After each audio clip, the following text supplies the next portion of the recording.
The next thing we'll look at is known as LHopitals Rule. And LHopitals Rule is going to essentially be a way to help us evaluate limits. And while it's been a while since we've talked about limits, it is important that we only stick it in just now. For LHopitals Rule, we're going to be looking in particular at limits of fractions. So I want to suppose that the limit as x goes to x0 of f of x over g of x is either 0 over 0 or plus or minus infinity over infinity. And these are known as indeterminants. We actually can't evaluate these kind of things directly, and we need other methods. LHopitals Rule is going to be one of these methods. Then, the limit as x goes to x0 of f of x over g of x is the same thing as the limit as x goes to x0 of f prime of x over g prime of x. So I can take the derivative of the top and the derivative of the bottom and then take the limit. And there are some distinctions here. These derivatives have to actually exist. I still can't divide by 0. Basic things like that. So, this also is provided that this limit on the right-hand side exists. If it doesn't exist, then we also run into other problems. Let's look at a few examples. Here I have the limit as x approaches 2 of x squared plus 2x minus 8 over x squared minus 4. If you try to directly stick in 2, you will get 0 over 0. And in the past, whenever we did these, we would factor the top and factor the bottom and cancel. And you could very well do that here and get a good answer. But we want to demonstrate LHopitals Rule. So instead, we're going to take the limit as x approaches 2, and we're going to take the derivative, 2x plus 2 over 2x. Well, now I'm going to rewrite this. The limit as x approaches 2. 2x over 2x is 1, and then 2 over 2x is 1 over x. So now I have 1 plus 1/2, which is going to be 3 over 2.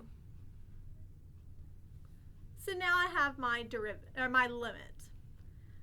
So while we could have factored this one, we can't always necessarily just factor. So let's look at a few other examples. Let's look at the limit as x approaches 0 of sine x over x. If we try to evaluate this directly, we get 0 over 0. However, when we first talked about limits, we defined this thing to be 1. So were we right? Let's figure that out. We know that the derivative of sine is cosine, and the derivative of x is 1. Cosine of 0 is 1 over 1, which gives us 1. So this is exactly what we expected it to be.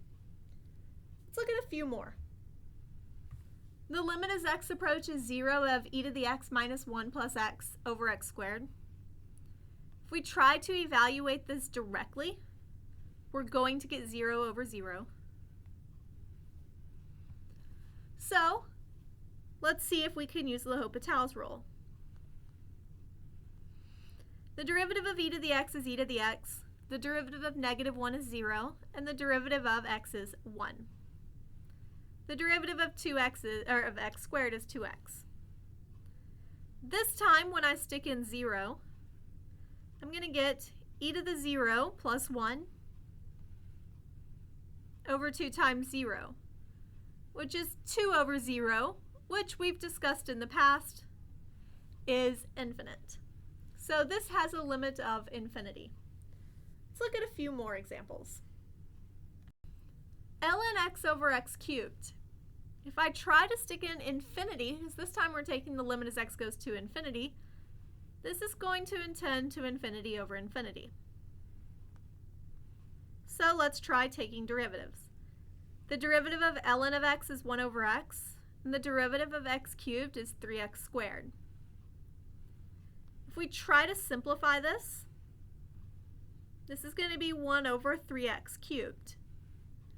And this time as we go to infinity, we're going to have 1 over a really big number, which is getting awfully close to 0. So this time the limit is 0.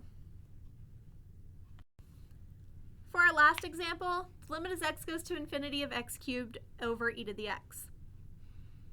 This is going to be of the form infinity over infinity, so let's try to use this LHopitals rule. The derivative of x cubed is 3x squared, and the derivative of x squared is e to the x. Well, this still tends to infinity over infinity. But we can actually use LHopitals rule as many times as we need to. The derivative of top is 6x. The derivative of the bottom is e to the x, and that still tends towards infinity over infinity. However, if we take one more limit, the limit of the top is 6 and the limit of the bottom is e to the x. We're now looking at 6 over infinity. So 6 over a really big number is getting closer and closer to 0.